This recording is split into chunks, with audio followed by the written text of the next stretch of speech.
जय हिंद बच्चों।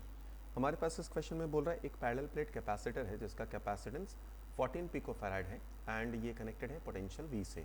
तो इसके अगर सॉल्यूशन को पहले स्टार्ट कर लें हम लोग, तो गिवन डाटा में हमारे पास क्या दिया है बेटा, कैपेसिटेंस एंड पोटेंशियल, यानी कि चार्ज की वैल्यू आ गई है हमारे पास 14 पिको फैराड इंटू 12 ये हमारे पास आ गया है। आप बोल सकते हैं पिको कुलम के बराबर।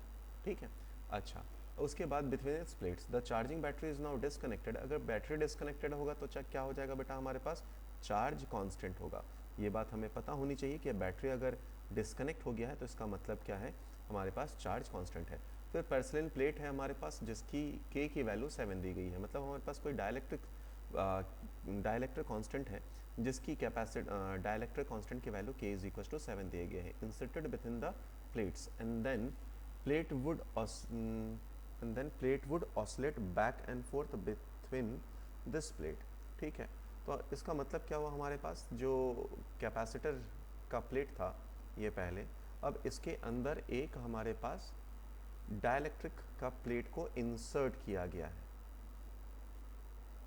ठीक है, तो अगर इंसर्ट किया गया है तो हमसे पूछा गया है कि बताइए कितना with a constant mechanical energy, तो इनके बीच में कितना, इससे कहने का मतलब क्या है कि अगर इसे बार बार हम इंसर्ट कर रहे हैं और बाहर निकाल रहे हैं, ठीक है, तो कितना मैकेनिकल एनर्जी रिक्वायरमेंट है हमारे पास, कितना कांस्टेंट मैकेनिकल एनर्जी की ज़रूरत है, वो पूछा गया आपको पिको जूल में।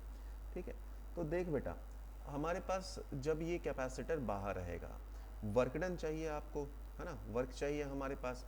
अब वर्क अगर चाहिए तो पहले केस में हमारे पास कुछ एनर्जी होगा, बाद का केस ये अगर यू फाइनल रखते हैं तो यहाँ का कुछ एनर्जी होगा।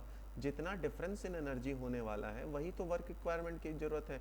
और एक बार रखें या इसमें मल्टीपल टाइम प्लेट को इंसर्ट एंड निकाल दें, तो हर केस में हमारे पास वर्क की वैल्यू क्या होने वाली है, डिफरेंस इन द एनर्जी के बराबर है। तो हम लोग पहले डिफरेंस इन द एनर्जी के लिए यू इनिशियल लिख लेते हैं। यू इनिशियल हमारे पास डायरेक्टली आप लिख सकते हैं हाफ सी वी स्क्वायर या क्यू स्क्वायर बाई सी भी लिख सकते हैं।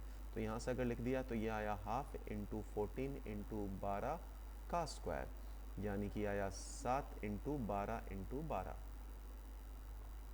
जिसका मतलब ये वैल्यू हमारे पास 1008 पिको जूल के बराबर आ रहा है। अब कैलकुलेशन को थोड़ा और सिंप्लीफाई करने के लिए समझें कि यू फाइनल कितना होगा। हमारे पास चार्ज कांस्टेंट है बेटा, तो चार्ज कांस्टेंट को हम लोग लिखना चाहें तो Q square by C equivalent की वैल्यू के इंटू सी। अच्छा, यू इनिशियल को तो आप ये भी लिख सकते थे क्यू स्क्वायर बाई 2c, यानी कि हम लोग इसको यू फाइनल को क्या लिख सकते हैं, यू इनिशियल बाई के भी लिख सकते हैं। तो यू फाइनल हमारे पास कितने के बराबर आ गया, 1008 डिवाइडेड बाई के इज 7। तो इसको अगर हम लोग डिवाइड कर दें तो ये लगभग हमारे पास आ जाना चाहिए, ये आ जाएगा 144 से आ जाएगा। ठीक है, that is equal to pico joule.